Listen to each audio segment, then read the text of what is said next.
We have created a new standard of excellence for our students. It shows them just how much we value them, how important we believe their education is, and how much potential we see in every one of them. The students who are walking through these halls, even as we speak, have the power to shape the world ahead. They truly are, it feels like a cliche, but they are the future of this community. They will be the leaders of this neighborhood. And I can't be more excited for the bright futures that I know they will create. We are sending a clear message to every one of our scholars that we believe in them, we value them, and we expect great things for their futures. It's not every day that a ribbon is cut for a new school building in this city and in this neighborhood, and it's been decades that we've had such an occasion right here in East Harlem. I'd like to ask everyone first to join me in giving a round of applause to the incredible educators and staff who make this organization what it is. From Marina,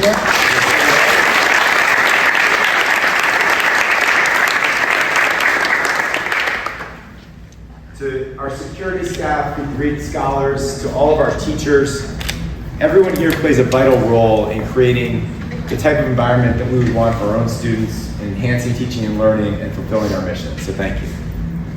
I too am incredibly excited about this new building, fully utilized by our scholars who are in their classrooms right now. They're already experiencing the positive difference this space is making in their lives, and I couldn't be prouder of what we've accomplished together. So thank you all again for being here and for your continued support of EHCP and our scholars.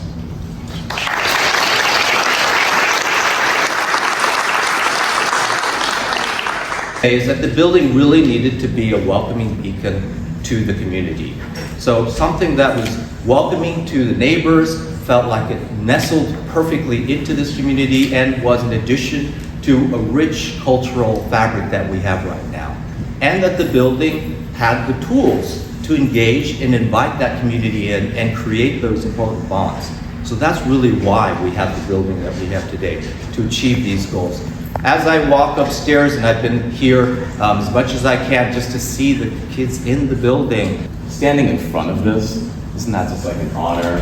What Manny did, but what our students did, so that's our students at the top, right, Brandon? Like they actually put themselves out there to say, I want to be part of this project, and I want to represent myself the way I want. And I think they drew themselves, they drew those images that Manny used in this thing, right? Because they wanted to show their beauty and their brilliance throughout this. And each tile, you know, the thousands of tiles of this was put together with that love, right? The way that we brought all these little pieces together over the years. So, like, Manny would be the first one to tell you, he didn't make this alone, he just brought this thing together. I didn't do anything alone. I have gotten so much more than I have given at East Harlem tutorial program. So many people made really big and tough bets on the students in East Harlem. And all I care about going forward is that we keep making those bets. Because for decades, no one was making a bet on East Harlem. The money was absent. People did not care. When they did the Upper Manhattan Improvement Zone, it did not include this district. When policymakers would say they were going to change schools and change outcomes, they left this part aside. Robert might have been fighting, and there were a lot of people in this room from this community who were fighting, and people were not listening. And you know, in the recent years, I think they are now, and EHTP has been part of that. If we get this right, and it's going to take a lot of work. Today is beautiful, we should celebrate it, and then we need to keep investing and supporting this team so we run great schools. It's only worth having a great building if there's a great school inside of it. And if we do that, we'll have done something that no one has done. It's not only been almost 70 years since someone built a new high school in this neighborhood. Isn't that horrible, by the way? Like, I'm celebrating that we built it, but 70 years to build a new public high school in a neighborhood that's so historic and so important to people not just in New York. This is a historic neighborhood to people around the world. So if we do this right, it will show what should be done over and over again, investing and East Harlem kids, East Harlem families. This week is the 15-year mark of Glenn Wright. And if you didn't know who Glenn Wright, that was our student who was in our original robotics, right? Again, looking at this. Aaron and I spent a lot of time with Glenn. And Glenn was killed in gang violence. He was on our original robotics team. And we used to put a flower at the site every week.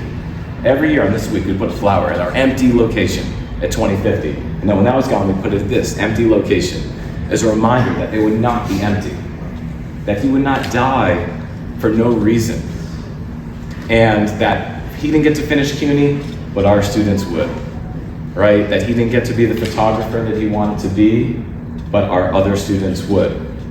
And so many kids wouldn't have to live in such a violent neighborhood that he would be caught up in violence like that, right? He wasn't part of it, he was just a bystander.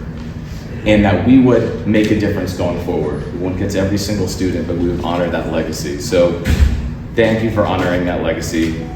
You know, this is about individual kids who have parents who love them, who entrust us with their children's education, who have dreams and aspirations of their own, and who deserve every opportunity to chase those dreams and fulfill their potential. I have such just tremendous respect and admiration for anyone who takes on the role of being a school principal.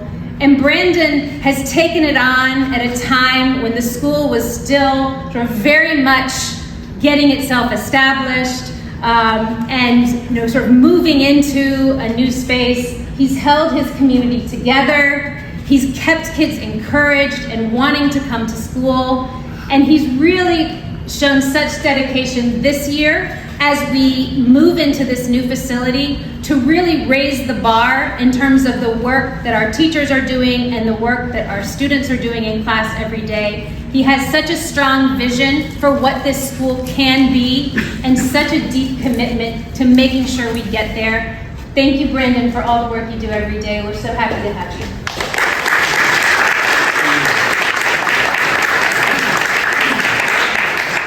Thank you, Marina. Thank you, Jeff. Thank you to everybody in the room. I do have a heavy job. It's not possible without everybody's support, so thank you all again. I'm Brandon Swaby. I'm the principal here at East Harlem Scholars Academy, and we are absolutely delighted to be here in this amazing new building.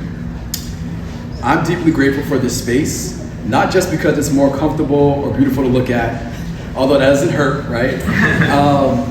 I'm grateful because I can already see the difference it's making in the faces of our scholars. They're more happy, they're more engaged, and they're proud to be here. When students feel better about their environment, it translates into so many positive outcomes. Better grades, better behavior, and more scholars reaching their full potential. From the large gym that is buzzing with activity throughout the day, to this stunning mural, to our spacious, light-filled classrooms. This facility here is truly life-changing. On behalf of the entire student body and staff, thank you to everyone who played a part in making this building a reality.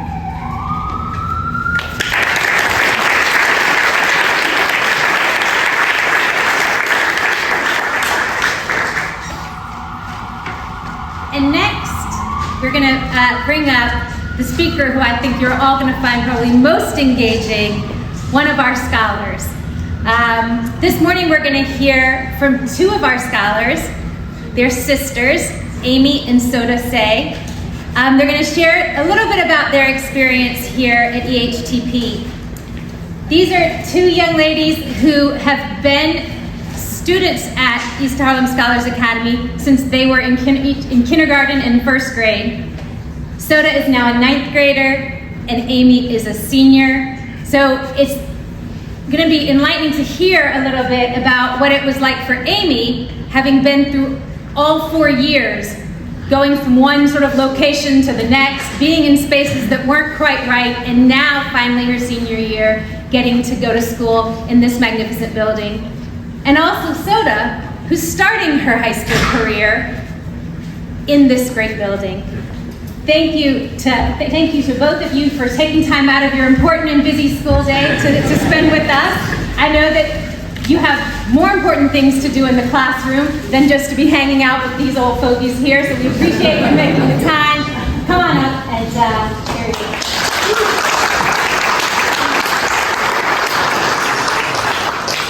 Good morning, my name is Amy Say. And my name is Celeste Say, and I'm a 9th grader. We're so honored to share our experiences here as students at East Harlem Scholars Academy High School as we celebrate our transition into this beautiful building. Now, I got to see firsthand how our school evolved over the years. Back in 2020, when the pandemic flipped everything upside down, the entire school couldn't fit into one building. So while upper school was on 96th Street, my 9th grade class ended up in what we call the tiny apartment building across from the East Harlem Elementary School on 2nd Avenue. It was small and cramped and sometimes loud, but it gave us a pretty unique experience, and we will never forget that. We had our own classrooms and space, and we learned how to adapt to challenging situations, which allowed us to form a strong connection with ourselves. Fast forward a bit, and the school moved into the Heckscher building on 104th Street, which was a major upgrade. This was definitely much bigger and again more spacious than our last building. It offered us spacious classroom, labs, and a range of new resources. But there was still a problem. We couldn't call the building ours. So although things improved, we needed to get our own space where people wouldn't tell us what to do. I've been at East Harlem Scholars since kindergarten, and now I'm excited to start in high school in a new building. Over the years, I've seen how our school has grown and changed. Starting out in this brand new building is like a new beginning, and I'm proud to be part of a community that continues to inspire students to reach their full potential. It's actually funny how things turned out. My class was promised to be the first class to use this amazing new building. But instead of being the first 9th grade class in this new building, we're here as seniors graduating this year. Better late than never. As a result of the pandemic, most of our high school was spent in temporary spaces, but still, we made the most of it and proved that it's not about where we are, but what we make of the experience that truly matters. Now, when we look around, what we see we can call home, our very own school. This new facility isn't just a new building, it's a new beginning for each and every one of us, and it will help us to further our education and pursue our dreams. And with that being said, I'd like to thank everyone here who contributed to this wonderful project. Welcome to a new chapter for East Harlem Scholars Academy High School. Thank you.